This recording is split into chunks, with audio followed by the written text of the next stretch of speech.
The Devil's Advocates radio show is broadcast under a time brokerage agreement between Devil Radio and Civic Media, Inc. Some portions of this program may be pre-recorded. Warning, you are about to listen to the greatest radio show ever, and due to contractual obligations and to shield our airwaves and corporate licensees from any semblance of liability, responsibility, and gullibility, we must tell you the views represented on this show are not necessarily those of this station or its management. This radio show contains differing points of view on current political topics, and due to the nature of its contents, it should be heard by everyone. Thank you for listening. Now live from the Civic Media Studios in Madison, Wisconsin, where the political party is just beginning, welcome to the Devil's Advocates radio show. Friends proving it's never personal, only politics. Please allow me to introduce myself. And now, here's your hosts, Dom and Crute. Welcome to the Devil's Advocates radio show. I am your singular host today, Dom Crute. He is still out, hanging out on the leftist coast. You know, probably getting more socialist, communist, Marxist. You know how it goes over in California. Nate working the board and the sound. Thank you very much, Nate. Of course, our fair audience, thank you for tuning in, joining the Devil's Advocates. It is a political party. That's what we do. Try to have some fun here. You can always join in the fun at 844-967-2789. Lots and lots and lots of breaking important news today, not only here in the state of Wisconsin, certainly across the country. But let's start in the backyard. It's voting day today, folks. Did you know that? Here in the state of Wisconsin, about 300 municipalities, you can go vote. And I got to tell you, I was a little bummed out today. As some of you may have known, my kids off to college, empty nesters. Steph and I decided to sell the house, move into a condo, and live the good life. No lawn care or worrying about the maintenance on the house, all that kind of stuff. Yeah, so we closed and we moved, and it's been very hectic. And one of the things I failed to do was re-register to vote. I mean, I am in the city of Milwaukee today.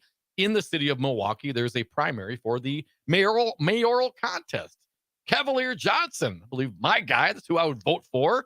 But unfortunately, yours truly, I failed to do my civic duty and my part. And register to vote in the new crib. I thought, well, hell, last minute. I mean, this is easy, right? We live in a computer age. How hard can it possibly be? Well, I had to dig up my license and put my license number in, punch the numbers, put my address in. And oh, yeah. Then I had to get something on paper that says my address, my new address, and bring it to go register. And unfortunately, I don't have that. Everything's online, like the We Energies. In this particular case, my wife, Steffi, set it up. And she was out walking my nephew dog this morning, so she couldn't be there to help me log into the new WE Wisconsin Energies website to, print out a form that would probably, have my wife's name on it anyway. So, unfortunately, yours truly, as much as we complain and prod and promote and say, get out there and do your duty, go vote. I gotta be honest with you, folks. I didn't do it. So please make up for me. Get out and vote. Polls are open. Make it happen.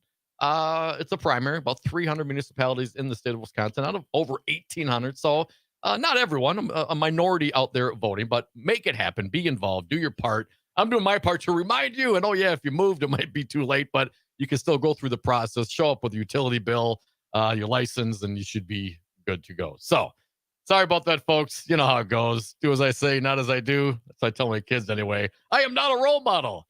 844-967-2789.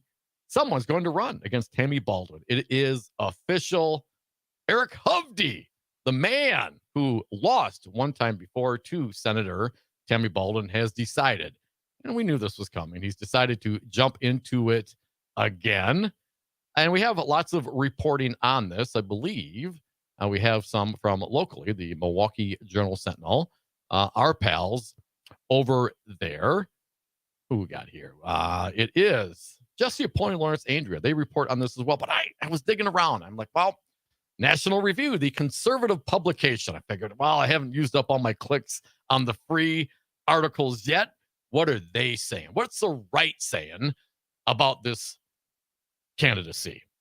Audrey Fahlberg reporting National Republicans have insisted for months that they have a top-tier Senate candidate on deck to take on two-term Democratic incumbent Tammy Baldwin in November. As of this afternoon, he is finally in the race. So Crute will tell you he's seen a billboard up for this guy for a month. So this is not anything new. But we do have a little sound. We got the announcement, the big announcement from Hovde, announcing he's going to take on Wisconsin's Tammy Baldwin. But Nate, as you noted in here, he doesn't say the word Wisconsin at all. I mean, it seems a little strange. Maybe because he lives in California. Let's hear what Hovde had to say, please. Do you feel like America is slipping away?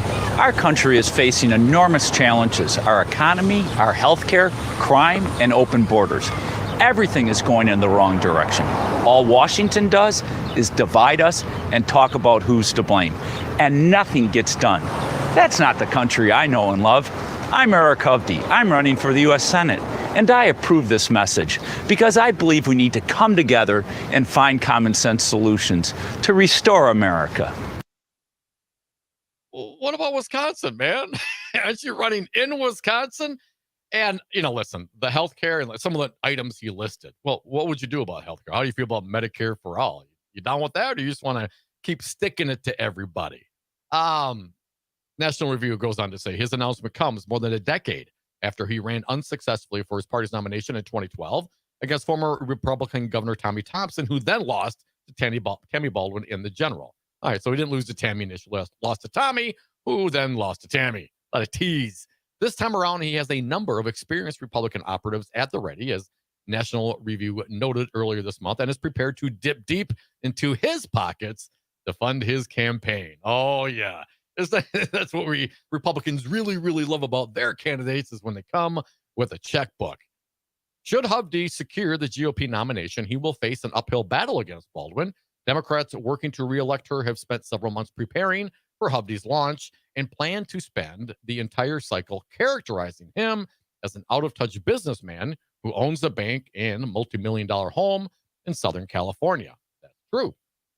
And even though Baldwin votes with Biden more than 95% of the time, Republicans will readily admit she's a talented fundraiser who has learned how to portray herself to voters as a moderate. She's well attuned to the quirks of her state, working with Republicans to urge the FDA to enforce stricter labeling requirements for imitation dairy products and remove the gray wolf from the endangered species list in a number of states like Wisconsin, where wolves often kill farmers' livestock. She works hard. She's got a big war chest. Former Wisconsin Governor Scott Walker, president of the conservative youth organization Young America's Foundation. Crute always gets that wrong. Walker told the Dispatch over the summer, even though she's liberal, she's got a persona in the state of Wisconsin that's either neutral or kind of positive. Not that matches her voting record, but as we all know, perception is reality oftentimes in these races.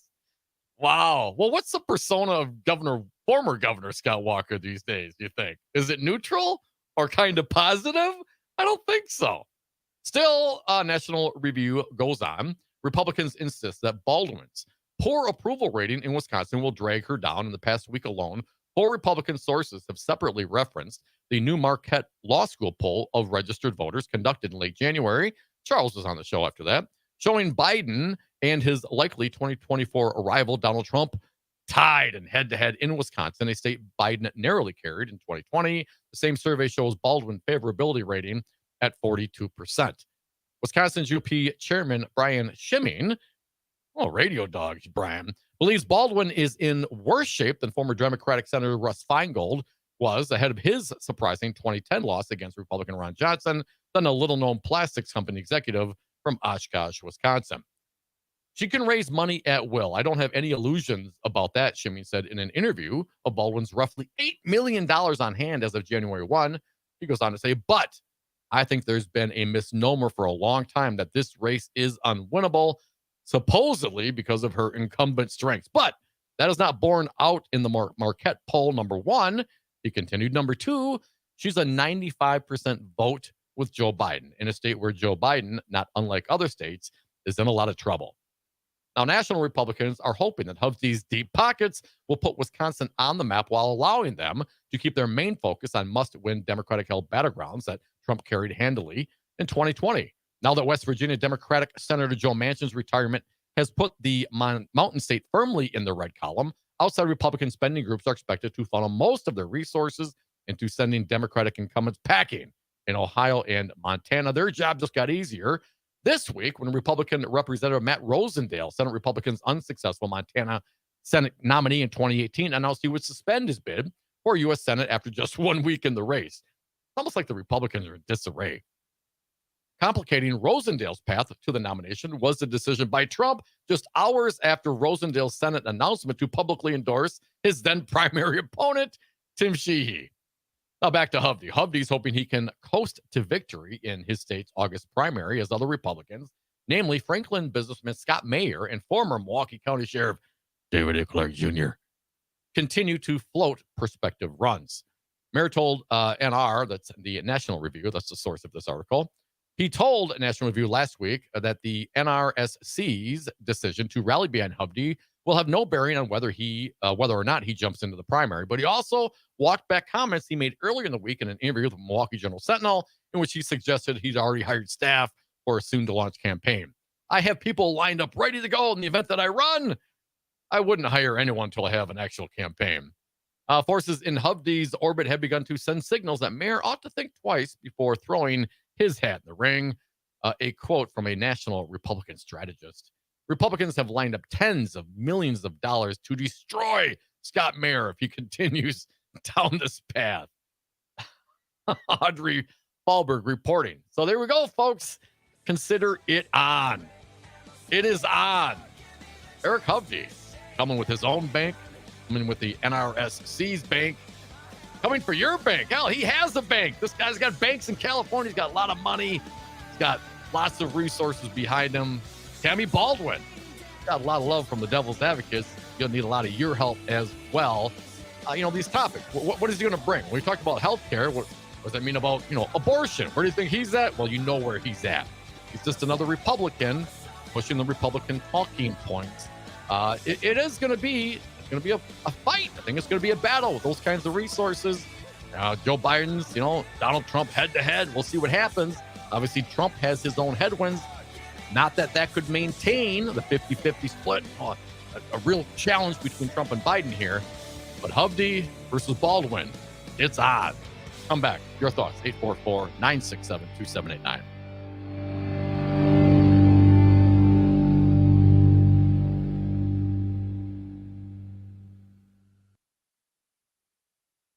Madison's home for Nightlight with Pete Schwaba.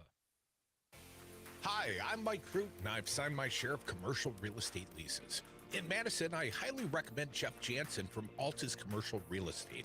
Jeff guided me to my first radio station location on the west side. He helped us move to University Ave, and eventually Jeff set up the lease on the Civic Media World headquarters. No one works harder to provide options in commercial leasing. Call Jeff Jansen and his team at Altus Commercial Real Estate at 608-338-1101. Tons of glass artists share the same passion for eye-catching art as Ignite Glass and Gifts, so we're showcasing their work alongside our talented local artists and our in-house Ignite artists. The latest techniques, the hottest colors, and mind-blowing designs are here for you to enjoy. Madison's favorite for glass, gifts, and vape, Ignite Glass and Gifts. Monona Drive, Williamson Street, and O'Dana Road. Plus, IgniteGlassandGifts.com. Do your eyes a favor and see this stuff.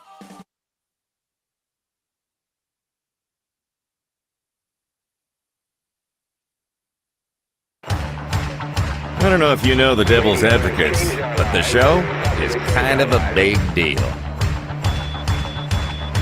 Radio has changed our lives and possibly saved our lives. Oh, yeah! I want to tell you about it. From the 420 break, thank you for listening to the Devil's Advocates radio show. You can join us on the lines at 844-967-2789. Be patient. We'll get to you shortly. As mentioned in the first segment, Republican Eric Hovde. He is running for Senate in the great state of Wisconsin, although he doesn't mention the state of Wisconsin, at least in the clip that we played. But I got to tell you, I got a text from Tammy. Tammy's got my number. Here's what she said. Hi, folks. It's Tammy Baldwin with some bad news. Republican mega millionaire. Like how she does that. Mega. It's M-E-G-A, but it should be M-A-G-A. Republican mega millionaire Eric Hovde just launched his campaign to defeat me. He's a major threat to Wisconsinites and our Senate majority. Here's why. A couple bullet points for you, folks. Eric Hovde is an out-of-state, out-of-touch mega millionaire California bank owner with far-right views. Hovde is an anti-abortion extremist who would enable Senate Republicans to pass a nationwide abortion ban. And Hovde supports raising taxes on working families and absolutely, quote-unquote, wants to cut seniors' hard-earned benefits like Social Security. What concerns our team right now is that Hovde has a virtually unlimited campaign war chest, pledging to spend at least $20 million of his fortune to flip this seat red and secure the Senate majority for Republicans. We're counting on a massive response from grassroots teams to fight back. Will you rush your donation today? Pardon me. And sends a link to the Act Blue. So we got the fundraising email from Tammy. We got the announcement from Hovde, although he doesn't mention the great state of Wisconsin in the clip that we have. And so it is on, what do you think? 844-967-2789, $20 million. I mean, what they say, Tammy has like $8 million on hand, and he's ready to bring in the 20 of his own plus the NRSC's money. That's going to, the state of Wisconsin, here we go again. Stephen from Green Bay, you are up. Welcome. Happy Tuesday, Stephen. What do you got for us? So, there you go. Welcome. First. Hello? First order of business I have to take care of before I do anything else is what the heck are you doing, Dom? Not voting? One of the people that are on here constantly saying you got to go out and do your civic duty and vote, and you drop the ball? Come on, Dom. I know. I'm sorry, man. It's terrible. I listen. I made the effort. I tried, and I just couldn't get it done, man. So you got to go vote for me, man. You got to go out there and do your part and bring someone else. See, I'm doing my part now by encouraging other people to don't make the same mistake I did. See? Well, I got some good news for you, Dom. I was out this morning at 10 o'clock this morning voting. Excellent. I'm a little bit of an overachiever when it comes to voting. I was already 2 weeks ago on myvotewisconsin.gov, making sure I was registered and that they didn't try to, throw me off the rolls because, I'm a Dem, and those Republicans, they like throwing us Dems off the rolls.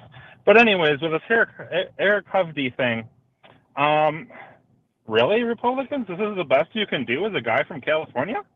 Come on. I mean, Tammy Baldwin, this should be an easy win for her if he is the only one that ends up running, because this is just another Tim Michaels all over again is what it feels like to me. It really does. And the Michaels thing, I mean, what a terrible candidate. I mean, it's one thing, and I get it. People have different political beliefs on healthcare and abortion and all those kinds of things. Okay, we can absolutely disagree in that regard. Which, I mean, the guy came out and literally called Wisconsin citizens lazy. Because what? Because some people cashed that COVID check, and then he had to quick qualify. Well, I know that's over now, but what? The laziness continues like a cold. I wasn't quite clear on that. So, and the guy, Stephen, didn't even mention Wisconsin, at least in the clip that we have access to, that he said, I'm running for Senate. Not like I'm running for Senate in the Badger State. You know what I mean? I mean, it was so general, you don't really know where he's running, Stephen. So do you think he's going to have the same similar kind of problems as Michaels did? Dom, this is what I have to say. Republicans have shown us a pattern. And I've learned in my life when someone does something over and over again, I have no reason to think they're going to do anything different. And the Republicans are real good about smooth talking and making themselves sound real good. And then they get into office and they do things like gavel in and gavel out and don't do a darn thing for the people of the state. And so I'm really sick and tired of that, really, as a voter. And I'm not going to vote somebody in that's going to do absolutely nothing for me. That's a pointless vote at that point. So I think more people need to think that way. Voting for Republicans, you're basically throwing your ballot in the trash at this point because they're not going to do anything for you. Yeah, Stephen, thanks for the call, man. They will do something. I mean, what do they always do? Tax cuts, baby. The Republicans' one answer for everything is tax cuts. You have irritable bowel syndrome? Well, Republicans will offer you tax cuts. Got a compound fracture? Don't worry, Republicans will give you tax cuts. How those potholes, or the Scott holes they called them when Governor Walker was here, right? What are you going to do? What are you going to do? Tax cuts. That's what they do, tax cuts. And they're literally, like today, proposed like $2.1 billion in tax cuts. We'll get to that in a moment. 844-967-2789. Mentioned the article from Jesse Point, Lawrence Andrea. Just a couple of paragraphs here from the reporting at the Milwaukee Journal-Sentinel. Baldwin continued to Baldwin continued to campaign and fundraise as she waited for a big-name Republican to enter the race. She reported raising more than $3 million in the last quarter of 2023, more than $2.8 million she raised in the same period ahead of her successful 2018 campaign, and began the year with just over $8 million cash on hand. And as they say, Baldwin is a rarity in Wisconsin's current political climate. In a battleground state where most statewide contests are decided by razor-thin margins, she doubled her victory margin from 2012 to 2018, defeating her GOP challenger, former State Senator Leah Vukmir, Leah, by about 11 points. Hovde, a resident of Madison, is CEO of Madison-based commercial and residential real estate company started by his grandfather. He also leads two California-based businesses, H Bank Corp. And its primary subsidiary, SunWest Bank. Democrats have attacked him for his 2018 purchase of a $7 million hillside estate in Laguna Beach, California, dubbing him Eric Hovde, Republican, Laguna Beach. Here is what Eric Wolk said from the Democratic Party of Wisconsin.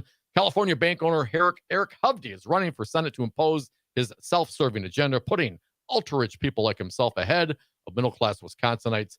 Hovde would vote to pass a national abortion ban, raise taxes on working families and seniors while cutting Social Security and Medicare, and repeal the Affordable Care Act. In a statement, Senate Majority PAC spokeswoman Hannah McClenchoff referred to Hovde as an out-of-touch hedge fund manager who's built his career catering to millionaires and billionaires, whose campaign does nothing but kickstart what will inevitably be another brutal battle to the mega extreme. Ooh, the race is rated lean Democrat by both the Cook Political Report with Amy Walter and Sabato's Crystal Ball. When you see that kind of money, though, it's going to be expensive and it's going to be all over, but there are very clear choices. Once again, you got mega or you got normal Dems. Tammy Baldwin's a normal Dem. She works hard. She really does. She works hard for the state. She brings home the money. She's a great senator. We look forward to her continuing in her seat. I'll come back with some of your phone calls again, 844-967-2789. Oh, what do the Republicans do? Well, they like tax cuts. And they sent a $2.1 billion tax cut aimed at low and middle income earners to Tony Evers. Ooh, I resemble that remark. Let's get into it. Plus your calls, 844-96-PARTY.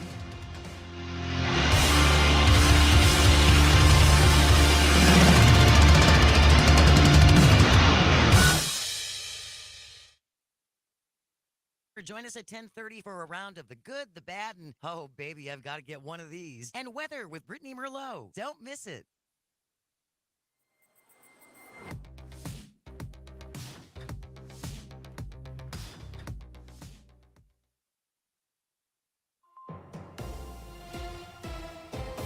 Civic Media News. I'm Terry Bell. Here's what Wisconsin needs to know. The executive director of the Wisconsin Republican Party is stepping down next month. Mark Jefferson has been on the job for 5 years. This was his second go-around in the post. Jefferson says he'll announce his next move in a few days.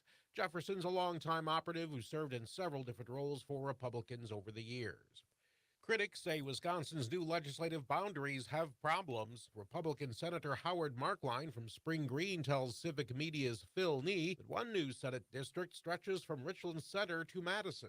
You think about the issues in the city of Madison versus city of Richland Center. I mean, it's just two different worlds. Markline says he doesn't expect Republicans to sue to delay the implementation of the new maps. I'm Terry Bell, Civic Media News. Now here's what you need to know closer to home. For WMDX News, I'm Nate Wegehout. City officials have shared an update on the new Madison Public Market. They say that they are wrapping up demolishing select aspects of the inside of the building to convert it to a public market and have installed sub-slab utilities. Next, city engineering crews will begin new construction work inside the facility. Exterior improvements to the building are set to begin later this spring. Construction is set to finish in March of 2025. The Madison School District is holding a series of meetings to allow the public to weigh in on the district's upcoming budget. Madison schools will no longer be able to utilize federal COVID dollars next school year, leaving the district with a $40 million budget deficit. The first meeting is Tuesday night at Senate Middle School. Another 4 meetings are scheduled over the next 2 weeks. The school board is considering going to a referendum in November to help make up some of their budget shortfalls. And that's what you need to know. I'm Nate Wuggyhout, WMDX News. Hey, Brad from Zero Res Madison here. What's the best way to clean your carpet? Well, not surprisingly, it's the same way you clean your clothes. You wouldn't clean a dirty shirt by running a white cloth over the top of it, nor would you try to get it clean by sprinkling chemicals and rubbing it in. For a real clean, you need hot water, agitation, and a cleaning agent, just like your laundry. For a fresh, healthy clean with no residue, call Zero Res Madison or schedule online. Zero Res, spell it forward or backward, it's the right way to clean. I'm Pete with the 60-second Showbiz Beat. American Idol judge Lionel Richie admitted he made a mistake by leaving Madonna out of the We Are the World production in the mid-1980s. The music legend appeared last week on Jimmy Kimmel Live to discuss his new Netflix documentary, The Greatest Night in Pop. Richie said there was only a half a line to sing, so the voice had to be very recognizable. Therefore, they chose Cyndi Lauper over Madonna. When Kimmel told Richie he felt it was a mistake leaving Donna out and not using both singers, Richie agreed. Such a shame. It could have really put Madonna on the map. The Greatest Night in Pop is available on Netflix. Amazon founder Jeff Bezos and girlfriend Lauren Sanchez were seen dining with another couple over Peking duck. It was in a Miami strip mall food court, so no reservations were necessary. Bezos admitted the place wasn't his first choice, but Sbarro had a really long line. For more showbiz fun, tune into Nightlight with me, Pete Schwaba, every night between 7 and 9 p.m. on the Civic Media Radio Network.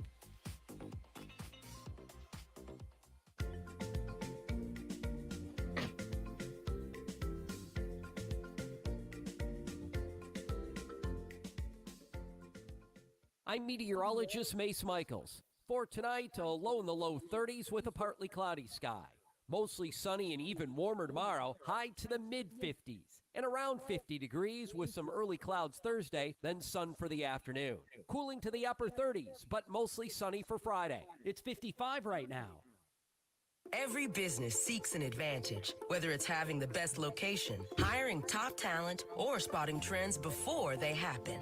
And now, the United States Postal Service can give your business a new advantage. Introducing USPS Ground Advantage. Reliable and affordable 2 to 5 day. Dom, real quick, Alexander Schur with the State Journal on Twitter, breaking Republican prosecutor has asked liberal-controlled state Supreme Court to weigh in on the state's abortion ban. Lower court said that it was a feticide, not abortion ban. Why don't you bring that? I'll kick it to you. Bring it up. Thank you.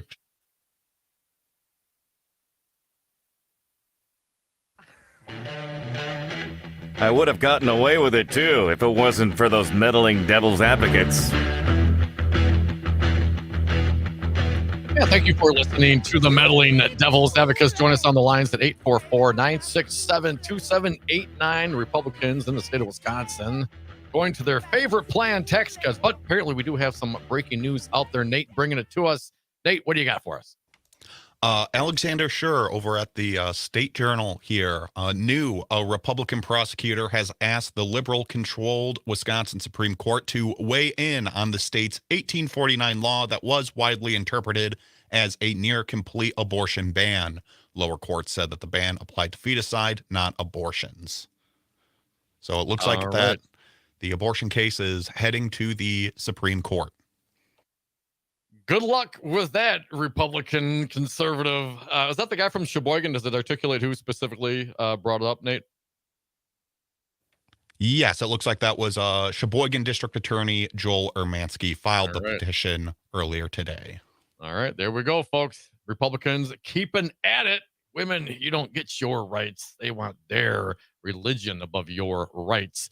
So they're going to go to the liberal Supreme Court and we'll see how that goes. 844-967-2789. As mentioned, Wisconsin Senate sends a $2.1 billion in tax cuts aimed at low and middle income earners to Tony Evers.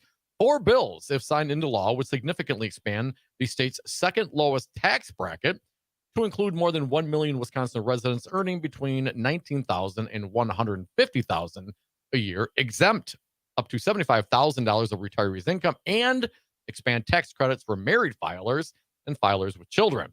All Democratic members of the state Senate voted against the tax bracket adjustment and the credit expansion for married filers. One Democrat joined Republicans in passing the retirement income exemption.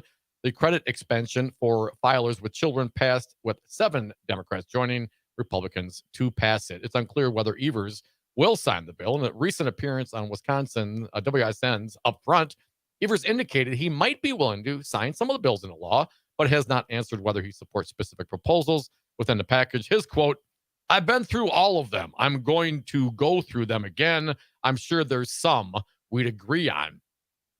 The proposals Republicans authors have said the bills are designed to make Wisconsin a more attractive place to live for families, low and middle income earners, and retirees. Democratic lawmakers have questioned whether the bills are the best way to accomplish those goals. Again, it's the Republicans. Tax cuts for everything. Doesn't matter what the goal is. The solution, tax cuts. The reporting goes on. Altogether, the measures would cost $2.1 billion in the 24-25 fiscal year and $1.4 billion every year forward, according to a nonpartisan analysis from the LFB. The measures would reduce the state's total income tax revenue by $2 billion per year for fiscal 24-25 and $1.4 billion after that, according to the LFB. Wisconsin is projected to end the 23-25 budget with a $4 billion surplus and $2 billion in its rainy day fund. Evers in 21 signed a $2 billion tax cut in the state budget, but he and Republican lawmakers have largely failed to find consensus on how to cut income taxes in the state since. Twice last year, Evers vetoed a GOP proposal to cut the income tax rate for the state's third tax bracket, which applies to joint filers earning up to $405,000 a year. Evers said at the time he would not sign sign into law a tax cut for wealthy earners. Republicans have said that the new proposals were crafted with Evers' previous veto messages in consideration. So some tax bracket changes, some additional parts, most of the Dems voting against it, but a few going along on some of the issues. Listen, the state as a general rule has more money than it needs. It should go back to taxpayers, but generally I think it should help lower to middle and income tax earners. 844-967-2789. What say you? Let's get back to the lines. Cam from Neenah, Wisconsin. Welcome, Cam. You're next. What do you got for us? Hey, I guess it constantly bears the need to be said that when you are looking at the Republicans who are constantly just trying to rile up their bases, for any conservative that is listening, I know civic media is not your flavor, but ask yourself, have they talked about literally anything else except some very specific issues, whether it's Hunter Biden or Trump or abortion? This state's roads, I like Wisconsin. I'm not from Wisconsin, but I like Wisconsin. But this state's roads need help. They are garbage. I can't see at night. I have pretty decent vision. I can't see there. It's a political issue in this state for some reason. When your neighbors like Minnesota have fantastic roads, Michigan is getting a little bit better as well. If you want tax cuts, then replace what tax income the state is pulling in with other things like legalized marijuana, and stop giving these big expensive corporations slaps on the wrist. They should be paying their fair share. Yeah, and no doubt, Cam. And of course, a lot of the revenue that we're lacking in the state of Wisconsin across the country are from the corporate taxes, right? That's as a percentage of revenue, corporate income tax to the treasury has gone way, way down. And roads, I mean, we need roads, and it's one thing to have expansion of the interstate and the highways, and that becomes kind of a social issue given how racist some of the highways were originally put in. So I can understand that part. But at the end of the day, when you have the roads, they got to be surfaced. You don't want to be blasting tires out when you're going 60 miles an hour down a road. And certainly there's state roads and city roads and all that can be broken down, and there's response. But listen, at the end of it's all infrastructure, and it all needs to be maintained. And the winter is here, generally speaking, and the fluctuations of the weather, the freezing, the thawing, and all that, especially even in this kind of weather. Hell, it's almost 50 degrees on February 20th, 2024 here in the state of Wisconsin. Are you kidding me? This is crazy.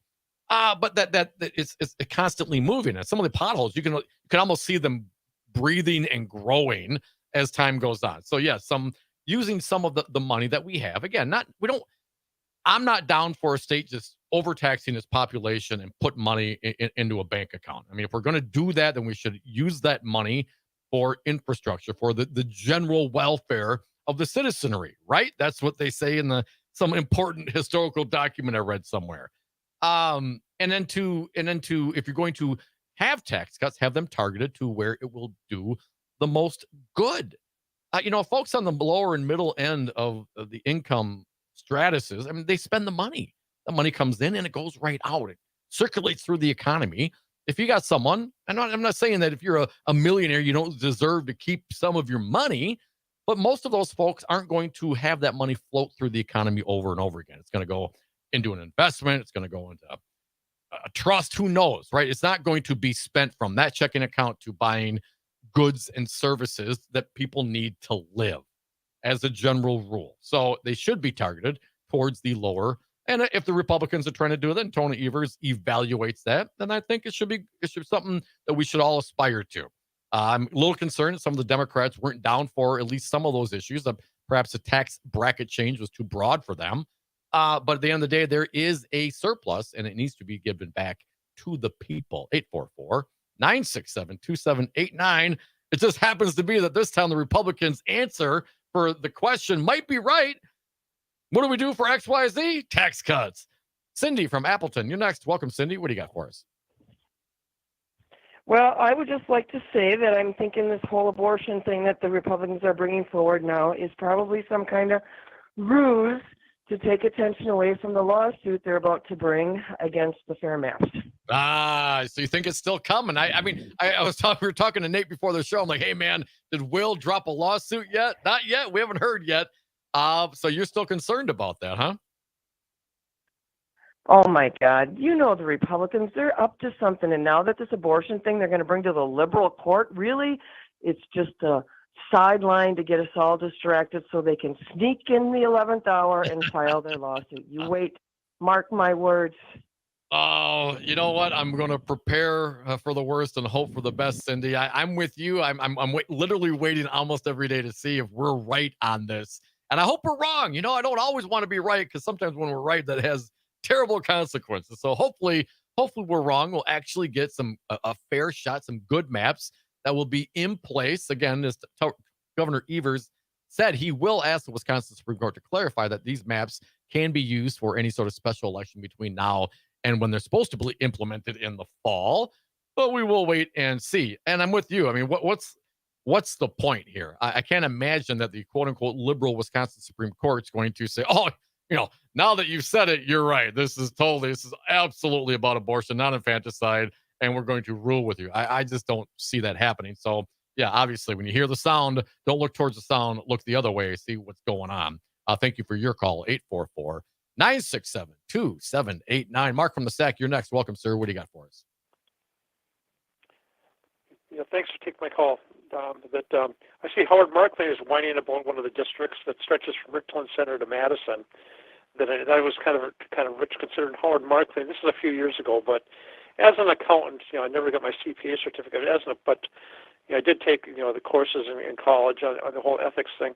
And Howard Markley routinely violated the ethics code by misstating the financial positions and financial things as it relates to the state of Wisconsin. And in my opinion, he should have got a CPA certification yanked back years ago because of his, what I considered unethical behavior. Well, I guess, if we're talking about like the CAFR report, the state of Wisconsin produces their own reports, right? And you kind of can, especially when Scott Walker was in, we were looking at those things all the time because the guy said, I fixed a $3.6 billion budget deficit. Well, he never did that. It wasn't the thing. It was an aspirational ask that includes some healthcare for public workers, yada yada. It's a long twisted story, but at the end of the day, no, Governor Scott Walker did not fix a $3.6 billion budget deficit. And if he would have, if any human being could walk in to a company or a governor's office and by the force of their will and their management cure a $3.6 billion deficit, that person would be the most sought after consultant in the history of consultants. That didn't happen. It did not happen, Scott Walker. Anyway, thanks for the call, Mark. 844-967-2789. I never want to look at another CAFR report in my life. Dynamo Dave from Duluth, you're up. Welcome. What do you got for us? Hey, Dibben or Dom, thanks for taking my call. Yeah, man. Hey, I've got a riddle. I don't have an answer to it, but here's a riddle for you. Why is it that these police unions back these Republican candidates, but those Republican candidates don't do anything about the weapons that these people have? We had that tragedy here in Burnsville, Minnesota this past weekend where 2 officers were killed. And I don't get it. Why is it that they always support, Republicans, their unions, and not the ones that, the party that would try to take or at least, kind of restrict the type of weaponry people can buy, etc. Yeah. Do you have Address an answer the to gun that? Why is violence. that conundrum? That's a tough one, Dave. I don't have an answer for you. Obviously a couple of things. You think traditionally, I'm talking, because these are not traditional times, Dave.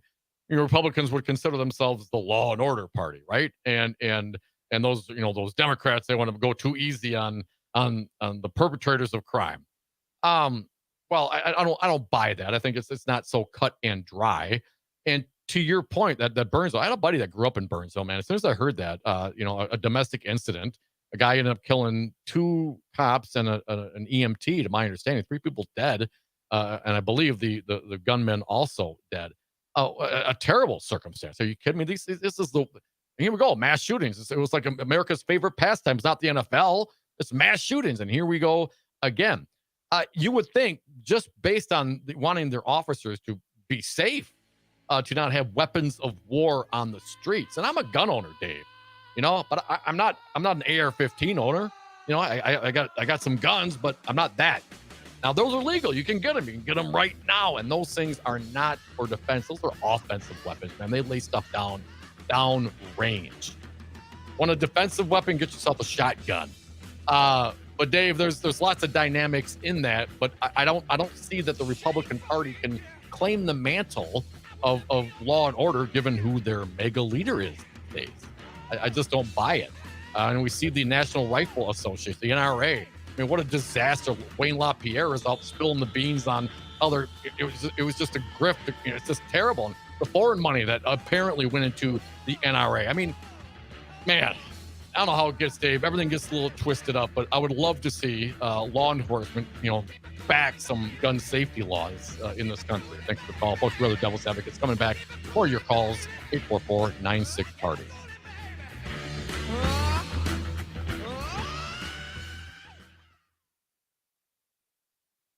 The John and Gordy Show. Partner now with the greatest radio show ever and start getting return on your investment immediately. The Devil's Advocates are a small business just like you, and like you, we can't afford advertising that offers no return. The Devil's Advocates listeners support our sponsors and the mission. Tell you when your messages are working and put cash in your register. So invest your ad dollars to reach our raving Madison and Dane County fans, or affordably reach the whole state, Chicago, Minneapolis, and our nationwide stream audience today. The Devil's Advocates can be the voice of your business, hold special events at your location, interview your staff for satisfied customers to lift your business. Contact us today, Crute at darnwy.com. That's Crute at darnwy.com. Covering all the news that affects you with humor and a unique perspective. Matinaire on Air with Jane Matinaire. Weekdays 11 till noon on the talk you can't ignore. Mad Radio 92.7 WMD.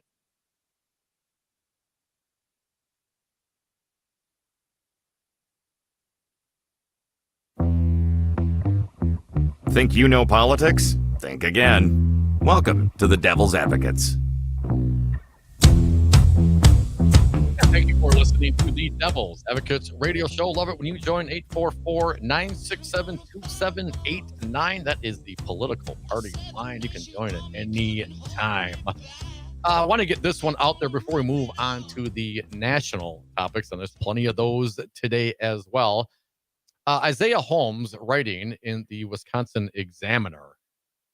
Voting rights advocates gathered at the Wisconsin Black Historical Society in Milwaukee on Monday night calling for the resignation of Robert Spindell. Remember that name, Robert Spindell, a conservative member of the Wisconsin Elections Commission. Controversy has lingered around Spindell, who after the 2022 election celebrated a decline in turnout in the city's Black and Latino neighborhoods as a benefit to Republican candidates. Earlier this month, Spindell attempted to brush back criticisms from members of All Voting is Local and the Wisconsin Democracy Campaign, saying, "There is no white Republican who has done more for the Black community than me." I mean, anytime you got a white guy saying something like that, you know it's just terrible. Just don't do that. You know what I mean? Anyway, Wisconsin Examiner goes on. Spindell's comments and his association as one of the 10 Wisconsin Republicans who submitted false electoral ballots for former President Donald Trump after he lost Wisconsin led voting rights groups in Wisconsin to call for Spindell's resignation. On Monday evening, a crowd of several dozen joined organizers from Souls to the Polls, Black Leaders Organizing Communities, Bloc, Voces de la Frontera, and African American Roundtable, and others to repeat the demands. A quote from Reverend Greg Lewis, Executive Director of Souls to the Polls. "We are here today because we believe that a guy who goes around bragging about keeping you from expressing yourself in our politics should be gone if he works for the State Elections Commission." What kind of worm would work for the State Elections Commission and then come to my community and tell my folks not to vote? What kind of worm would do something like that? It's dirty, it's underhanded, and we're not going to put up with that anymore, unquote. In an election cycle where activists warn that Trump threatens to install a dictatorship if he is returned to the White House, Lewis feels the vote is the most powerful tool for minority communities. Another quote, "I have a vote, and the vote is the most democratic weapon we have. It is the most neutralizing weapon we have for folks who really have powerful resources. The vote is the greatest of all equalizers."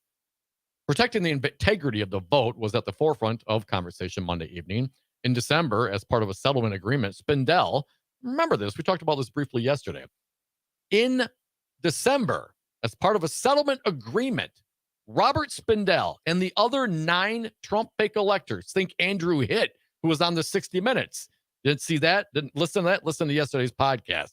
Spindell, Hitt, and the other 8 Trump fake electors were required to acknowledge Biden won the 2020 election, retract all their filings, and not take part in the 2024 election cycle as electors, nor any other election where Trump is on the ballot. Despite facing dozens of criminal charges, as well as losing civil lawsuits totaling hundreds of millions of dollars, Trump remains the frontrunner in a contest for the Republican presidential nomination later this year. Our friend, Christine Newman-Ortiz, executive director of Voces de la Frontera, said this: "We know that one press conference isn't going to do it, but we know that a sustained effort does." Newman-Ortiz painted Spindell as antithetical to any spirit of election integrity, fairness, or inclusiveness due to the statements he's made and to his proximity to a wider effort to disenfranchise Black and Hispanic voters. The fact that he has openly acknowledged through his settlement that he was involved in part of the legal strategy to steal the elections as a fake elector. This guy has no place on the Elections Commission, said Newman-Ortiz. Each of the speakers Monday evening shared the same sentiment. Yeah, we share the same sentiment here in the Devil's Advocates. Corrine Rosen, state director of Wisconsin Working Families Party, said that Wisconsinites deserve to know that their votes count. A quote from Rosen: "We have the right to make sure that our elections are fair, that they are free from harassment, and they are honest. Commissioner Spindell needs to be removed from the Wisconsin Elections Commission now. His support for fake electors was an attack on all of our democratic rights, and he cannot be trusted to run our elections fairly." Another friend of ours, Angela Lang, executive director of Bloc, recalled calling for Spindell's removal over a year ago. His role is to uphold democracy and the integrity of our elections. His actions say otherwise. And if these two things aren't enough, this man keeps playing in our face, laying question to what Spindell has done for the black community to justify anointing himself as a white Republican who's done more for the black community than any other. Lang said that community organizers will match Spindell's boldness. Our communities deserve better, and we won't stop until he's gone. Former Lieutenant Governor Mandela Barnes, who's now president of Power to the Polls, also appeared at the Monday night event. His quote, "The right to vote, the right to organize, the right to make our voices heard are perhaps our most fundamental rights. The right to have free and fair elections where, whether we win or lose, we accept the will of the voters and we uphold our democracy." Over the last couple of years, Barnes said he's worked with people who struggled towards that vision and witnessed the result of the efforts to thwart it. He brought up a short documentary that aired Sunday at 60 Minutes, focusing on the fake elector plot in Wisconsin. Hey, we talked about that yesterday, Nate. One of the fake electors, attorney and former chair of the state Republican Party, Andrew Hitt, said he feared for his life, feared for his family's safety, from Trump supporters if he did not take part in the plan. Here's what Barnes said. Well, if you're supporting a person who's putting your family in jeopardy, that means you have lost all sense of respect, all sense of who you are. I would never campaign if somebody's putting my family's life in jeopardy. These people will stop at nothing to maintain power, to keep people down, to keep up his voter suppression, and keep fighting against working families and working people. And that's why we got to show up together like we've never shown up before. Isaiah Holmes, writing at the Wisconsin Examiner, quoting lots of our friends and people that we respect. Spindell, the brass of this guy, the savior, the no one's done anything more for the black community than Robert Spindell. When you ever hear someone talk like that, automatically you tune them out because that's a bunch of bunk. But not only that, not only is the what I would consider it, that's a racist, ignorant statement to make. The guy also tried to overturn the election. They signed a settlement agreement saying they did. That's what they did. And he remains on the Wisconsin Election Commission. How is that even possible? Folks, we need to do better. Guess it would help if I actually got my ducks in a row and got registered to vote. Go out there and vote. Don't listen to me when I don't do it. Tell you when I do it. Thank you for listening. We're the Devil's Advocates. We're going to come back in the next hour. We've got some money getting spent around. Infrastructure Week. It's Infrastructure Week. Vice President Kamala Harris talking on that. Got a Washington Post opinion piece on Bonnie Willis. Got to support the women in this world. And more of your calls. Lots to talk about. The Nashville Nazis. How hard is it to say Nazis are bad? We'll say it next segment. Come back. 844-967-2789.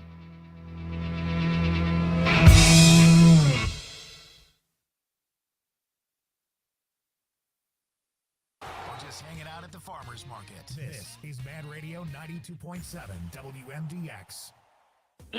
Local radio for you and your community. It's Civic Media's mission with stations across Wisconsin. Find your favorites at civicmedia.us. No one wanted to hire me. They just saw my disability, but not me. I worked hard to get the education and the skills needed to thrive. I was ready to work. Then someone believed in me and said yes. And once you say yes, Thinkability Wisconsin will be there, providing transition and workforce support for people with disabilities and their employers to help shape a better future for all. It all starts when you say yes. Join the movement at thinkabilitywi.org. You're listening to Mad Radio, WMDX 1580 AM Columbus, W224EG Madison, and always streaming on the Civic Media app.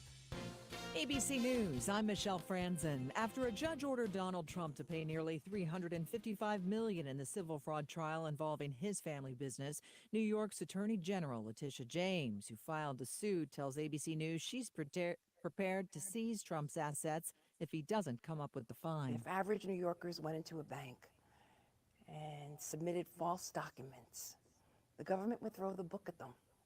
And the same should be true of former presidents. Trump is vowing an appeal. With just days left before South Carolina's GOP presidential primary Saturday, Nikki Haley and former President Trump are campaigning across the state. Haley trails behind Trump, but vows to stay in the race and push ahead to March's Super Tuesday races. And in Texas, authorities say they've located the body of 11-year-old Audrey Cunningham. She was found in the Trinity River near Highway 59, about an hour northeast of Houston. The girl vanished last week. A person is in custody. This is ABC News.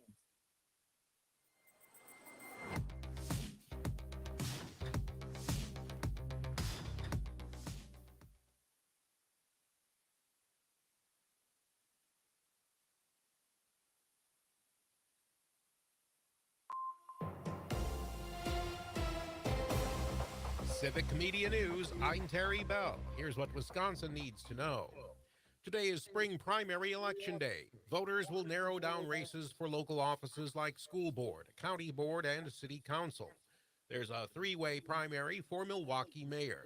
The polls are open until 8 o'clock tonight. We'll have election updates on many Civic Media radio stations. Supporters of Wisconsin's new legislative map say they'll make elections this year more competitive. Beloit Democratic Senator Mark Spreitzer. These are fair maps. If Republicans win a statewide election, they're going to win a majority in the legislature. If Democrats win a statewide election, we've got a shot at a majority. That's a shot we haven't had for more than a decade. Evers signed the new district boundaries into law yesterday, a step that effectively ends a lawsuit before the Wisconsin Supreme Court.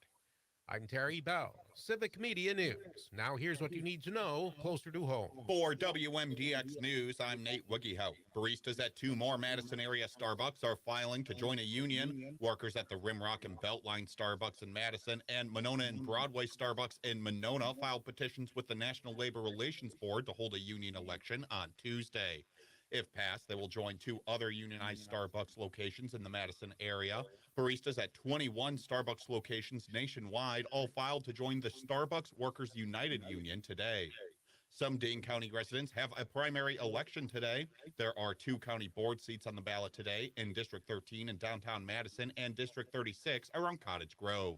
Voters are also heading to the polls for Sun Prairie and Monona older persons. There is also a primary for a seat on the Middleton Cross Plains School Board. Polls close at 8 tonight. Civic Media will bring you updated election results this evening. And that's what you need to know. I'm Nate Wiggyhout, WMDX News.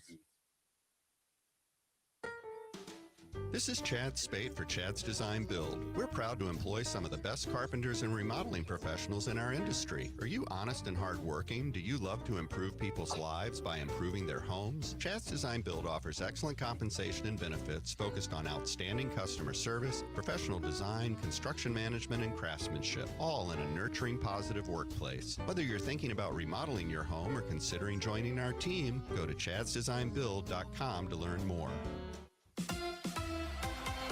The Brewers warming up in Arizona. Hi, I'm Mike Clemens with sports. The Brewers getting ready for their first game in spring training when they face the Padres Saturday. The team re-signing pitcher Brandon Woodruff to a 2-year deal as he recovers from surgery on his shoulder. NFL, the Packers hiring a new strength and conditioning coach. He is Aaron Hill, who's been the 49ers assistant coach the past 4 seasons. College basketball, the Wisconsin Badgers at home tonight against Maryland. Head coach Greg Gard met with reporters and was asked, what do you say to a team that's dropped out of the top 25 rankings after losing 5 of their last 6 games? No, I think there's, you look at, we've had other teams go through it too. I don't look at, because we don't talk much when we've won 5 in a row or 6 in a row or 7 of 8. And I don't worry about or talk about, we've lost X number of how many, or we've won 1 in a row or 2 in a row. Let's get ready for Maryland and take it one day at a time and one game at a time. That's the Badgers head coach Greg Gard. With sports, I'm Mike Clemens.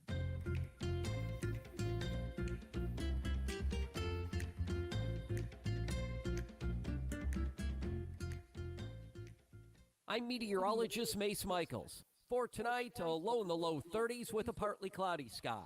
Mostly sunny and even warmer tomorrow, high to the mid-50s. And around 50 degrees with some early clouds Thursday, then sun for the afternoon. Cooling to the upper 30s, but mostly sunny for Friday. It's 55 right now. Darcy Haber, I hear you have solar panels on your office building. Since when are real estate brokers so concerned about the environment? Crute, you should know that at Solidarity Realty, we provide outstanding real estate service while adhering to our core progressive values. Environmental sustainability is a big part of that. So you really walk your talk, huh? Yeah, I even walk to work. Come on, always? Well, sometimes I bike, and if I have an appointment across town, I use my solar panels to charge my plug-in. Solidarity Realty. They're real, they're solid, and they're honest. Check them out at solidarityrealty.com. Tuesday on Nightlight, I welcome comedian Johnny Beener, filmmaker John Mossman, and film activist Jeffrey Kurz. Check me out in my new time slot from 7 to 9 p.m. It's Nightlight with Pete Schwaba. There's nothing better than the Violet Zoo and the Old Brick Gardens. Except...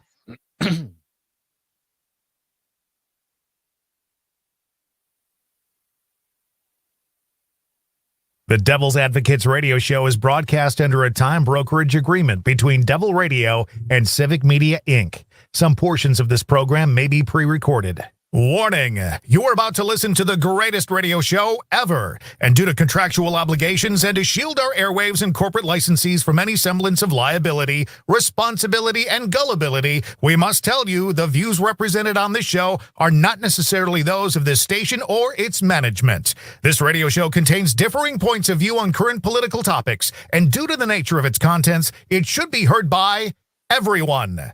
Thank you for listening. Now live from the Civic Media Studios in Madison, Wisconsin, where the political party is just beginning, welcome to the Devil's Advocates radio show. Friends proving it's never personal, only politics. Please allow me to introduce myself. And now, here's your hosts, Dom and Crute. Welcome to the Devil's Advocates radio show. I am your host, Dom.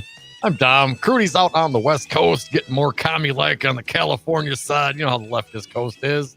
He will join us later in the week. In the meantime, Nate and I are holding down the fort. You can join us at 844-967-2789. Got lots of things to get to in this hour. And I'm going to start with some good news. You know, we always kind of, if it leads, if it bleeds, it leads, right? So let's get some good news out there. And I know, callers, you're holding. Be patient. We'll get to you. Had lots of interesting, fun topics in the last hour.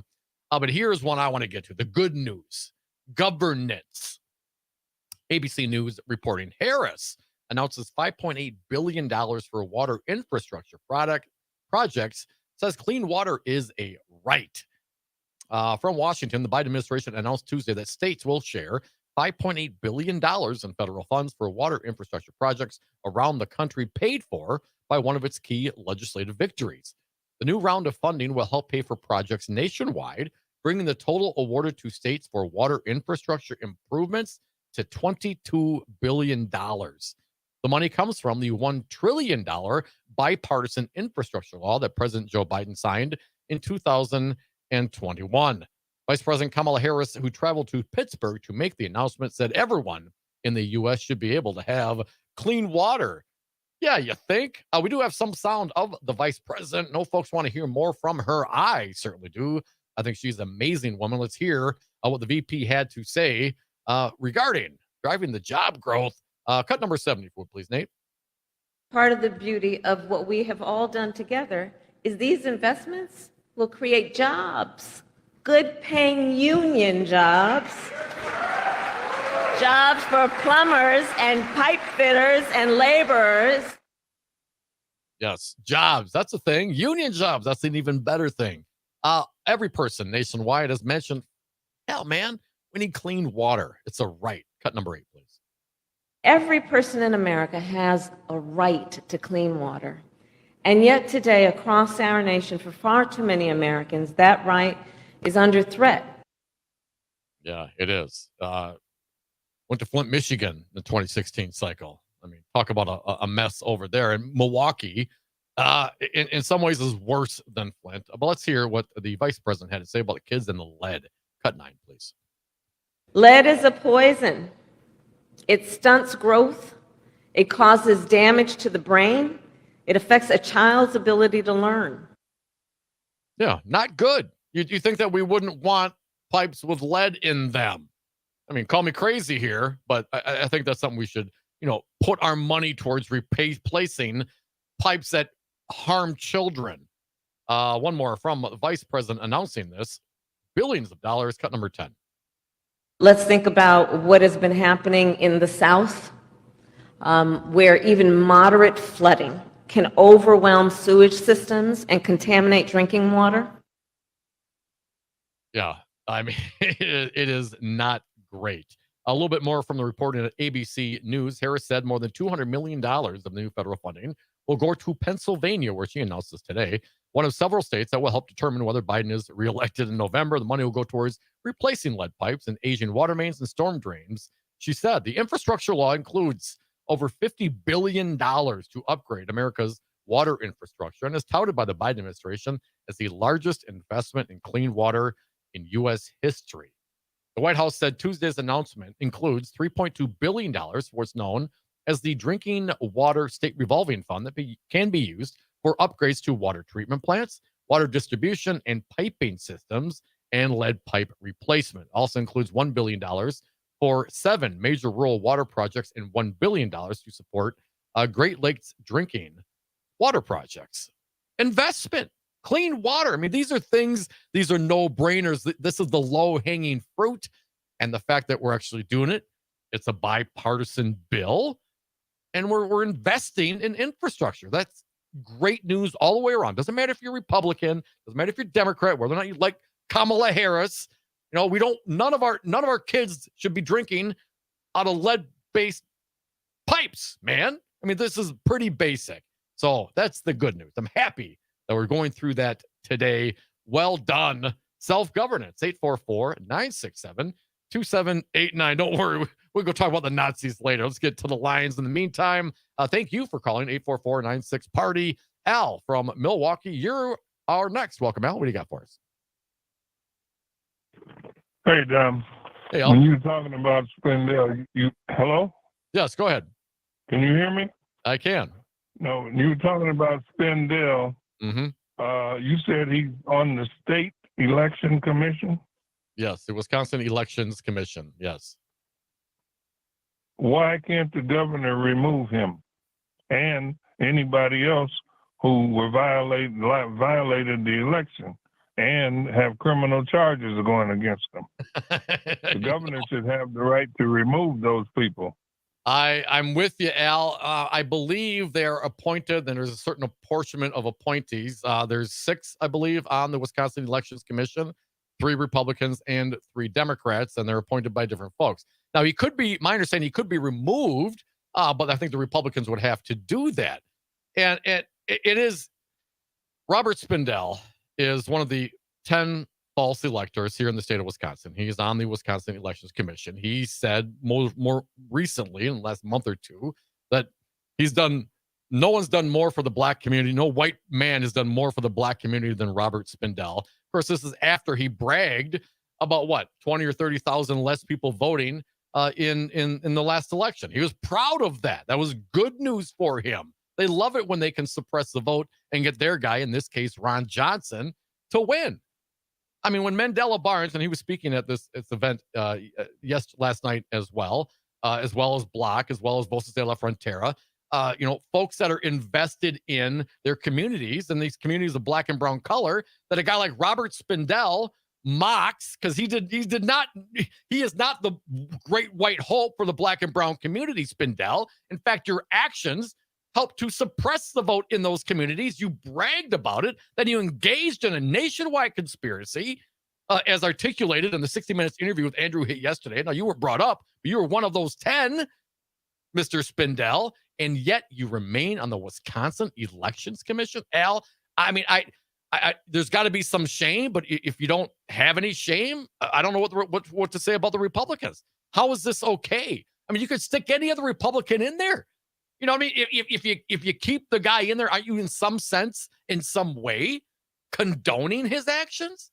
I mean, any number of Republicans could slide in and do the same thing that you'd want him to do without the baggage. But for some reason, there he remains. Al, it's disgusting. It's beyond the pale. The guy should be nowhere near any sort of election ever. He conspired to overturn the election, and he remains on the commission. 844-967-2789. Of all the many terrible things that the Republicans have done or continue to do or have not dealt with, that's one of them. How do you have a Republican who encourages the black and brown people of Wisconsin not to vote? Well, we're happy when that didn't happen, man. We reduced the turnout by 20 or 30,000 votes. Woohoo! But I've done more as a white man for the black community than anybody else. And that it's just disgusting to even talk about, Al. I don't know how Republicans continue to embrace this guy, but they do. And at the end of the day, they all got to pay the price for it, man. He is a reflection of them. I mean, come on. If there's just someone working in my organization, you know what I mean? Replace. There's no downside to replacement. Maybe it would show that, hey, you can't act like this. You can't do this unless you're endorsing it and you want that activity. You want someone like that talking that kind of trash out of both sides of the house. Oh, I'm great for the black community. I'm great for the brown community. Hey, just see, we really knocked down their turnout. That's what Ron Johnson won. You know, do they want that? Is that what they're trying to put out there? Because that's what it sure sounds like. And your lack of action is endorsement, Republicans. Thank you for the call, Al. 844-967-2789. Nick from Madison, you are next. Welcome, Nick. What do you got for us? Hey, I guess your rant, I can't say I disagree. You know, I mean, trying to get fewer people to vote, that's a bad thing. Okay. That is a bad thing. And believe it or not, most Republicans believe that. But they don't get the press, you know. The ones who don't believe that don't get the press. The ones who do believe that do get the press. Why do you think that is, Nick? I mean, I get that, you know, as conservative, you're a conservative caller. I appreciate that. We have disagreements on things, but don't we want, I mean, shouldn't engagement and, you know, my lack of getting my ass registered and properly ready to vote today, notwithstanding, don't we want engagement, right? We want self-governance. We want people to be involved in the outcomes. We want people to have skin in the game. And part of that is voting. And when organizations and people get out there and try to suppress that, so what, they have a better shot of winning? I mean, that's it, Nick. That's the only reason why anybody would ever try to suppress the vote, is because it would help them somehow, some way. No, I can understand that. And here's the thing that what gets to me is that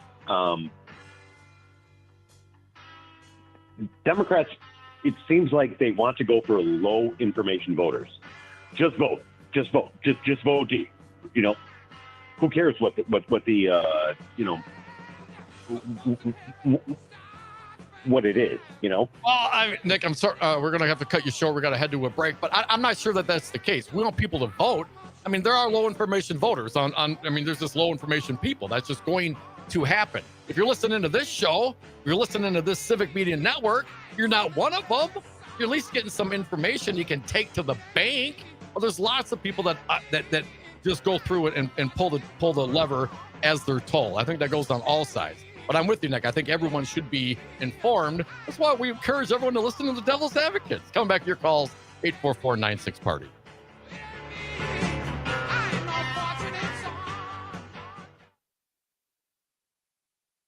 WMDX.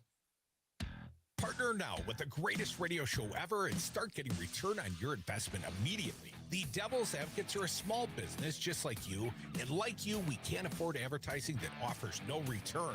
The Devil's Advocates listeners support our sponsors and the mission. Tell you when your messages are working and put cash in your register.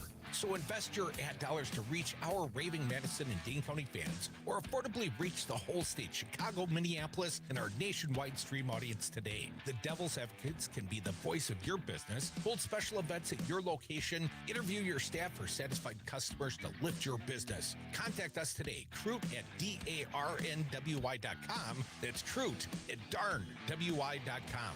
Do you ever get tired of one-sided conversations filled with mean-spirited rhetoric? It's time to listen and engage. Join the Rational Revolution with me, Chris Alfine, Saturday afternoons at 2 and Sunday afternoons at 1 on Mad Radio 92.7.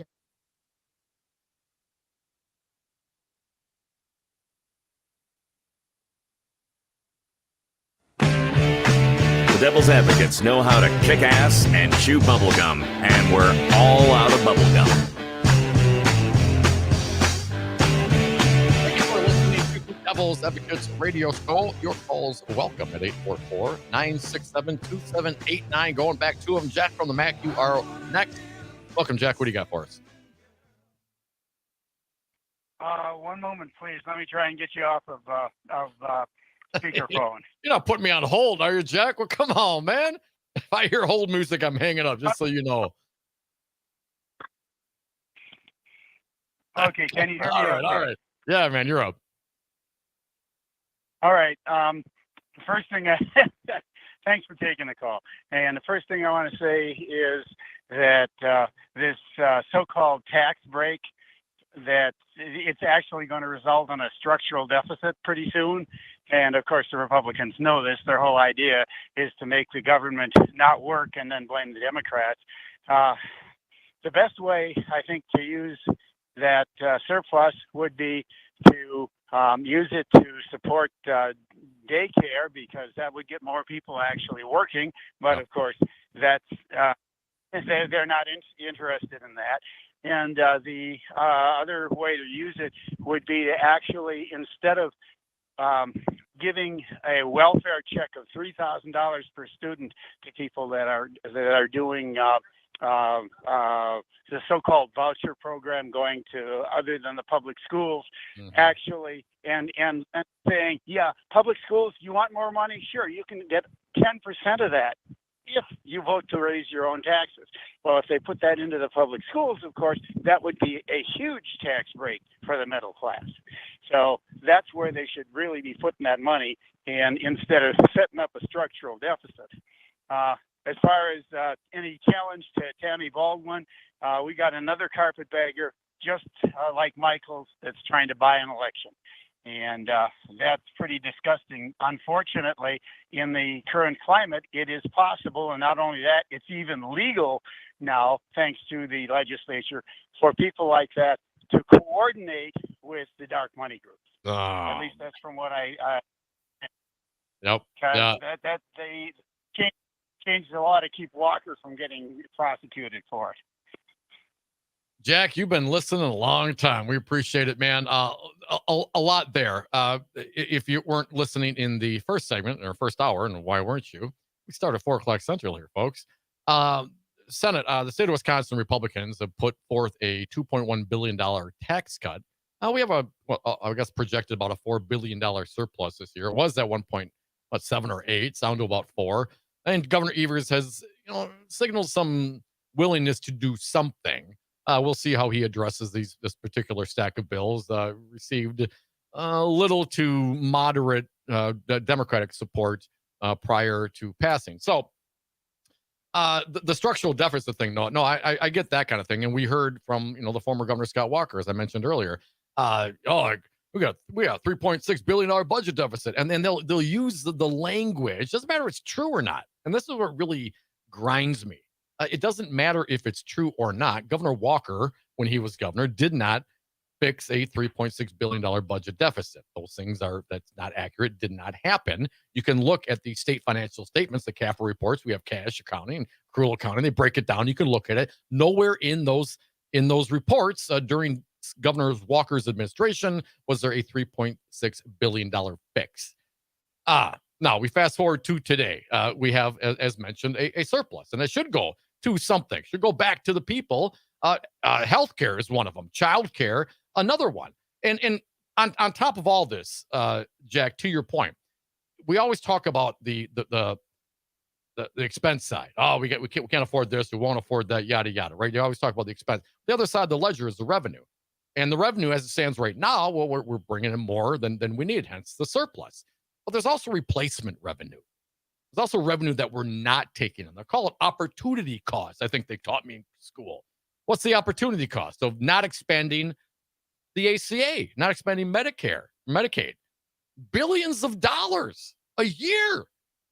Lots and lots of money. Lots and lots of money. What's the opportunity cost of not legalizing, regulating, and taxing recreational cannabis in the state of Wisconsin? Hundreds of millions of dollars every single year. Lots and lots of jobs. Lots and lots of black and brown people not getting arrested because you smell like weed. You know what I mean? Maybe some leveling out of the judicial problems we have in the state of Wisconsin, and certainly around the country as well. So, I mean, there is a lot of opportunity there for revenue. They just don't want to take it. because they're what? They're claimed to be held to some higher standard. I mean, I don't get it. I don't get it at all. If you look back over the administration of Scott Walker, he refused the rail money. He refused the casino money. He didn't want that. Well, why? Because, of course, he had his own agenda. Governor Walker wanted to become President Walker. So he, listened to a dozen or so people from Iowa who sent him a letter to not expand gambling because gambling's bad. But, don't worry about the bingo. But I digress. Gambling's bad. So they didn't do that. So what are they going to do? They built the Hard Rock Cafe. I think it's in Indiana, Illinois now, man. So, years later, we're finally coming around to it. But the Republicans like Scott Walker, based on their history, be more than happy to spend the state's money on building the Buck Stadium, for example, versus having it financed by somebody else. It was a deal. They're going to put the money out there. All we want is the casino. Nope, can't do that. So it's not like any of these decisions are made in a vacuum. We have to take the totality of them all. And I get, going back, my memory is not great, folks. When Crute is not here, sometimes some of the deeds say, you have to look it up. Just trust me on it. Will you? Trust me. You hang out with me long enough, you know what I'm talking about. But you have to look at the totality and what they've done. And since I've been paying attention, since I've been co-hosting the greatest radio show ever, Republicans have been terrible fiscally all the way around. I mean, when you have this whole election integrity issue, hiring of Gableman to millions of dollars. I mean, they're still dealing with stuff with the courts. And this investigation isn't even going on anymore. The tab just keeps ticking. When it's OPM, the Republicans don't give a damn. But if it's their donors, what are we going to do about the unions? Well, we're going to divide and conquer. Oh, okay. And he'll give you a lot of money. Oh, here, and what we got? Someone like Senator Ron Johnson. I'm going to push through this pass-through tax change for guys like you. If you're an LLC or an S corp, now you have to pay a different corporate tax rate now instead of personal tax. It's going to save you lots of money. Oh, great. What'd that do for your donors? Saved them hundreds of millions of dollars. And what do those donors do? Specifically, ABC Supply. I think the U lines were part of that as well. Well, they went back and kicked $20 million into Senator Johnson's campaign. It's like a 10% finder's fee. So they get the math. They get how it works. They just don't have the priorities, I think, that a lot of us do. And if they don't, then we should either, number one, convince them, or two, send them packing and get some folks that actually understand and represent and realize that weed isn't the devil's lettuce, that healthcare for everyone is a good thing. Come on, man. If you got to worry about taking your medicine or going to work, or buying your medicine or going to work, these are real issues. Cutting your pills in half, that kind of stuff. Well, come on. We have the ability to address these issues. We have the resources. We're smart folks when we want to put our mind to it. If we're not just all dedicated to the one task of Governor Scott Walker wanting to be president, or I don't know, Robin Voss wanting to try to somehow pacify both the mega extremists and Trump and the regular quote-unquote voters, can't do it. What do they say? Can't negotiate with terrorists. Come back, Devil's Advocates, 844-967-2789.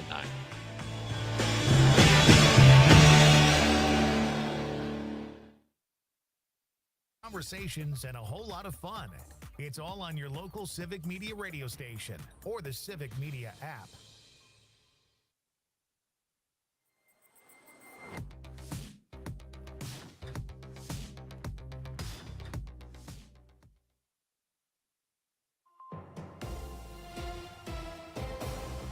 Civic Media News. I'm Terry Bell. Here's what Wisconsin needs to know.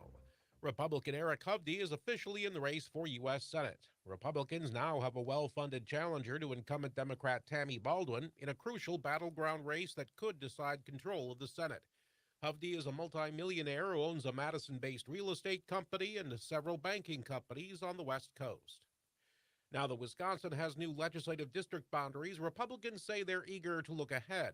State Representative Tony Kurtz tells Civic Media's Phil Nee that work can begin on the 2024 campaigns. Our clerks who work so very hard on all our elections, now it gives them time to do what they need to do to marry up their voting precincts with who's going to be in those areas. Kurtz says he doesn't expect a lawsuit to try to delay the new maps from taking effect. I'm Terry Bell, Civic Media News. Now here's what you need to know closer to home. For WMDX News, I'm Nate Wuggyhout. The village of Cottage Grove is beginning to plan for how they want to celebrate their centennial anniversary later this year. Cottage Grove was first incorporated on October 3rd, 1924. The village board voted Monday night to create a short-term committee to lead the planning for the celebration. Initial ideas include creating a new logo for the village and a variety of community outreach activities. Village officials are also considering holding a larger public celebration for the centennial in the fall. The former Clock Tower Office Park on Odana Road could soon become home for up to 6 laboratory companies. Sarah Investment Real Estate wants to convert the space into a 159,000 square foot leasable lab. Area research companies say that lab space has been hard to find in Madison in recent years. Sarah doesn't yet have a timeline for the project, which will still need to be approved by the city before construction can begin. And that's what you need to know. I'm Nate Wuggyhout, WMDX News.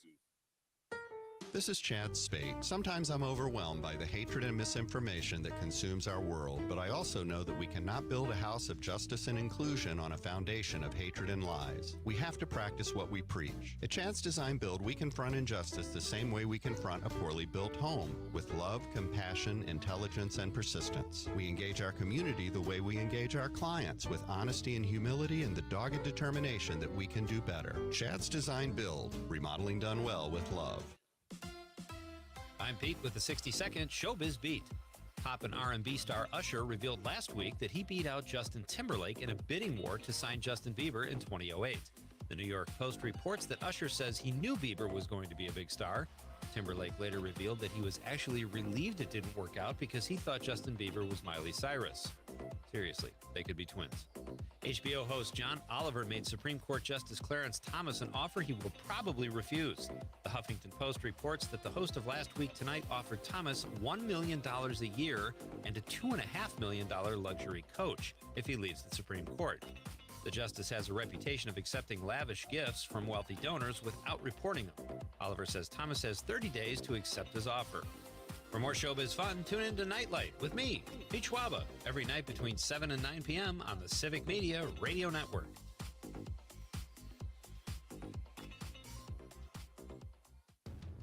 Enjoying this local program? Find the complete Civic Media lineup at civicmedia.us or the Civic Media app. I'm meteorologist Mace Michaels. For tonight, a low in the low 30s with a partly cloudy sky. Mostly sunny and even warmer tomorrow, high to the mid-50s. And around 50 degrees with some early clouds Thursday, then sun for the afternoon. Cooling to the upper 30s, but mostly sunny for Friday. Currently 54 degrees. Hi, I'm Mike Crute, and I've signed my share of commercial real estate leases. In Madison, I highly recommend Jeff Jansen from Altus Commercial Real Estate.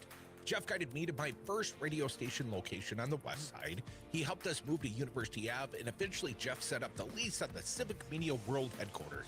No one works harder to provide options in commercial leasing. Call Jeff Jansen and his team at Altus Commercial Real Estate at 608-338-1101. Your home for the Devil's Advocates with Dom and Crute. Weekday afternoon.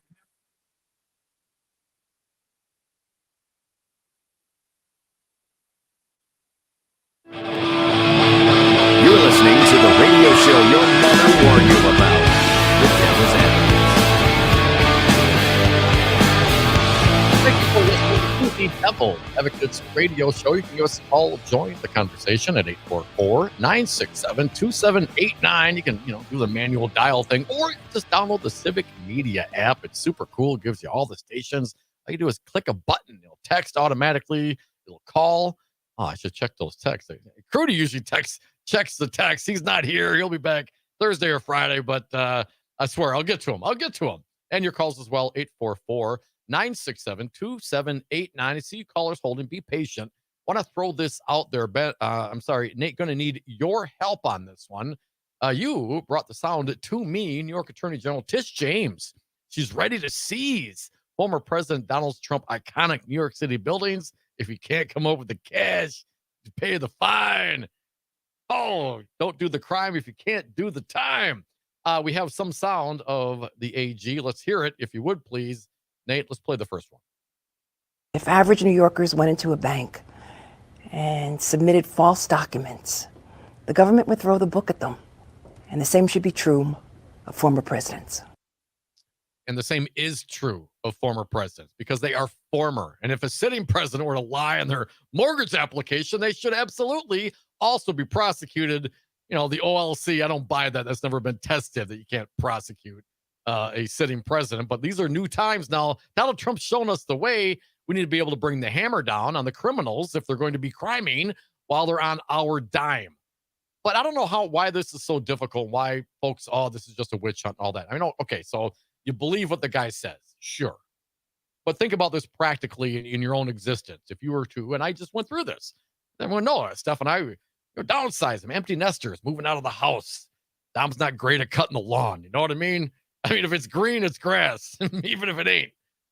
So I'm downsizing, gonna make life easier for ourselves. Had to fill out loan docs. Don't have that kind of money. Got to take out a loan and do the thing. If I would have put something on the loan that was wrong, it was inaccurate, was incorrect, it would be fraudulent. And if caught, I would fully expect to be prosecuted some way, somehow. And that's just me on a mortgage app. Now, if you talk about a way of doing business, well, commercial real estate, it's a thing of it varies. Okay, yeah, sure. Varies to what degree? I mean, show me the bell curve. 1 standard deviation, 2 standard deviations, because a 10,000 square foot condo is not 30,000 square feet, no matter how you slice it and dice it. And that's the most egregious, easiest one. Oh, they said Mar-a-Lago's 18 million. No, they didn't say that. They repeated what someone said at one time, and it's not what they were saying. Certainly it's worth more than that. And we'll find out if you got to fire sale it to pay the fine. Anyway, I digress. A.G. Tish Graham, State of New York. Cut number 15, please. Financial frauds are not victimless crimes. He engaged in this massive amount of fraud, and it wasn't just a simple mistake, a slight oversight. The variations were wildly exaggerated, and the extent of the fraud was staggering. Staggering. And apparently the judge also agreed. I mean, we're talking about over $400 million with interest. Finally, Tish James, cut number 16. We are prepared to make sure that the judgment is paid to New Yorkers. And yes, I look at 40 Wall Street each and every day.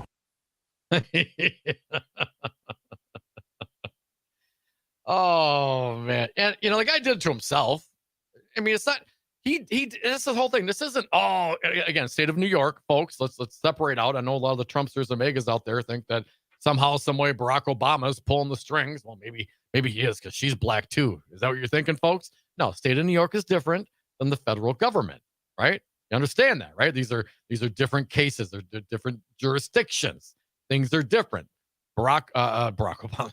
now I'm talking like the megas. Joe Biden cannot dip his fingers into the state of New York and tell Tish James to do squat. You know what I'm saying? That doesn't happen. He does not have the authority there.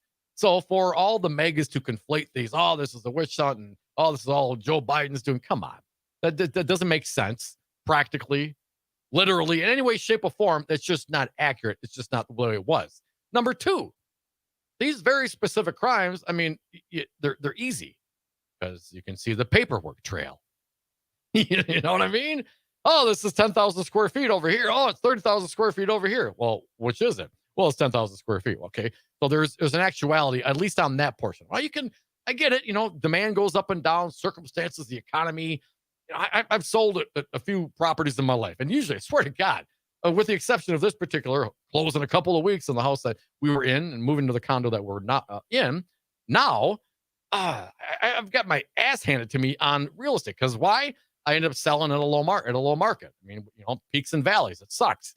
Well, you take your bruise and you go home. You move on. Fluctuations do happen. It's not like they don't.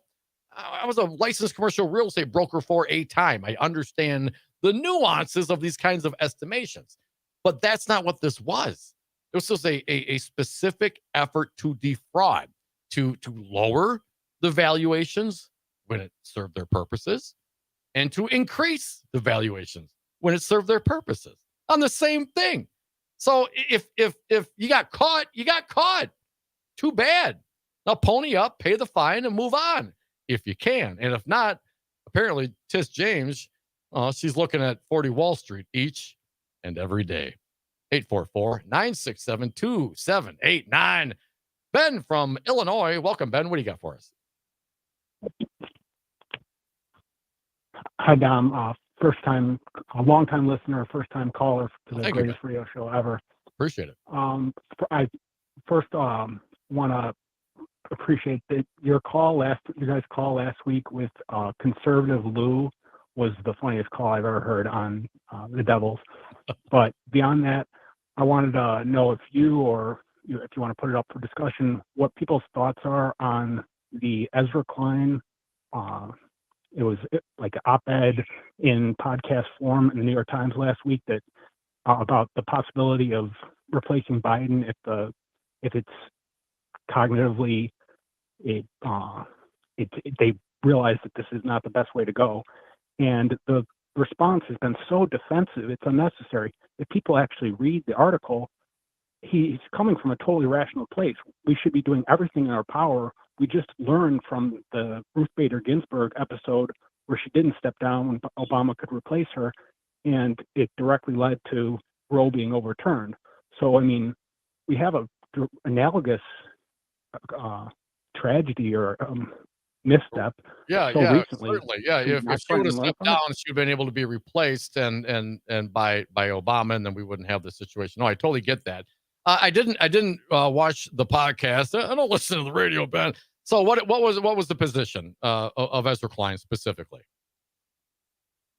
All right, so we fully agree.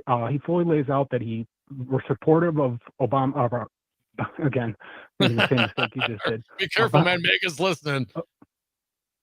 About Biden's presidency and the accomplishments, he got the infrastructure and everything like that. But are we collectively, the anti-Trump coalition, however you want to phrase it, collectively, are we taking it seriously? Like, he's clearly not as sharp as he was, and that's totally normal to be expected at his age. And yes, Trump is almost as old and also declining, and he's crazy and stuff like that. But that's all the more reason we should have a contrast with somebody who's totally sharp and on brand. So, I mean, everybody likes what Biden did, and we wish this wasn't the case, but it's the same issue with Ginsburg that, I mean, you've done a great job, but this is age. This is reality. We cannot collectively think that this is the best we can do. The problem is the replacement. I'm not as down on, I think if Kamala was able to campaign, I mean, primaries should be put, if Biden agrees to this and decides that it is the best interest of the country to step aside, then we got to push back primaries and filing deadlines. Let's get as many votes as possible in the spring. And then you go to the convention, which was what Ezra Klein ultimate and largely the biggest flaw of his argument is that without more voter input prior to the election, just coming together on a vice president and president is going to be a little bit tough and anti-democratic. But if you get as much voting as possible in there, it's only February. We're acting like it's May or June and Biden is set in stone. That's not the case at all. Yeah, I don't know if it's completely comparable in this sense, because of course, RBG it's a lifetime position. She just died too soon. You know what I mean? And she didn't retire, and she didn't allow for the appointment of a, quote unquote liberal justice in her stead. This is an election. It's a little bit different, right? It's not appointed. It's not confirmed by the Senate, appointed. But at the end of the day, Ben, I really believe, this is a decision for the president to make. My dad passed away a few years ago, and he was sharp as a whip and heart issues, and boom, dropped dead one day, out of the blue. I mean, I didn't see it coming. He wasn't necessarily a healthy man, but he worked out occasionally, didn't eat great, a little overweight, whatever, but it was still kind of a shock, like bam, all of a sudden dead. So I didn't see that kind of mental issue or that decline. My mother, on the other hand, is alive, and I'm witnessing as I go visit her, the mental decline that actually, mental and physical, that occurs. So when I see someone like Joe Biden, at 81, being able to do what he does, even if it's not, to the stamina or the extent or the clarity that we would prefer. I mean, he's still got it. He's got it good enough. And not to defer back to I'd vote for Weekend at Bernie's if it was Joe Biden over any of the Republican and that they have to offer. I mean, this is not even a no-brainer. But as far as Joe deciding that, or somebody deciding for Joe, I don't think that's going to happen. If Joe makes that determination for himself, and I haven't seen anything. Now, he kind of shuffles occasionally like an old man. He's an old man. I got that. It's not just about Joe. It's also about who the vice president is. Kamala Harris is a very capable person, regardless of what the MAGA will say about her. She can step up and she can lead. It's also about the team, the cabinet, who's the advisors, who's inputting. It's not just one person. Hell, the Republicans will tell you that it's secretly Barack Obama that has his hand up Joe's backside and is, working Joe's mouth like a puppet, if that's what they believe, right? So it's not just, certainly it's vested in the president, but the president has other folks around them. And if there were to be an issue, there are constitutional remedies for an incapacitated president. Hell, we talked about those with the last guy. But I think Stewart said it. Well, these guys are breaking the records for old age, the records that they themselves set the last time around. So I'm hesitant because I'm not ageist, man. We got I think Joe Biden, if I sat down with Joe Biden, I could have a great conversation. Our pal Bill Press comes on every once a month or so. Guy's older than Joe Biden. I'm fine. I mean, Bill's capable there. I mean, it doesn't matter necessarily. The age thing itself is the number. Now, there are things that can happen, actuarial tables and odds and all those things. And if there's medical issues, which I don't think there are with Joe, there's no white matter on the brain or Alzheimer's or anything. The guy gets older, getting older. So those things happen. Does it shake my confidence in his ability to make good decisions? It does not. Not yet. I haven't seen that. And I would take Joe Biden in less than 100% every single day over a guy like Donald Trump at 100%. Even when Donald Trump was at his best, the guy's it's not even, it's day and night. So I get it. And there's lots of capable people on the bench in the Democratic Party, man. I mean, for real. I think we got to see some of those during the J6 committee. People of character, people of honor, people that care about what they do, that aren't doing it for themselves or for the money. At some point, if you're not a total freak narcissist, you get your basic demands met, you get your basic needs met. Then what are you doing? You're giving it all away for a little more. You're trying to do a little good, quote unquote good, as you define it, as we define it, as self-governing citizens of this world. How do you want it? So I'm at this point, man. It's up to Joe. I'm not going to put that on Joe, and I'm not going to suggest that he do that. I think I'm going to put my faith in the fact that Joe knows he's old. So does everyone around him. If Joe decides he can't do the job, then I'll put my faith in Joe to make that determination and step aside. But if he can do the job, thinks he can, I'll support him. Support us. What do you think? 844-967-2789.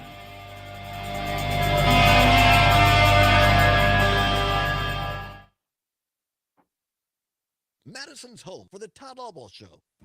Hey, Dom, how many palindromes can you name in 30 seconds? Race car, mom, dad, reefer, kayak, level. Did I say mom already? You're forgetting one really important one. Zero res. Not only is it the coolest palindrome ever, it's also our favorite. Right, I remember. Why is that again? They advertise with us. Zero res, my favorite palindrome. And carpet cleaner. Get the best carpet cleaning ever. Schedule your carpet cleaning online at ZeroRestMadison.com. Tell them the Devil's Advocate sent you. I joined the Carpenters Union 15 years ago as an apprentice, got free training, and have been able to advance. Now I'm a superintendent, running Remember to stick around after the show for the 10 second. the city's skyline. I'm looking for remember to stick around after the show for the 10 second. my team with great pay, better benefits, and a chance to advance. Apply today. Call 608-240-0314 and press 0 to apply. That's 608-240-0314.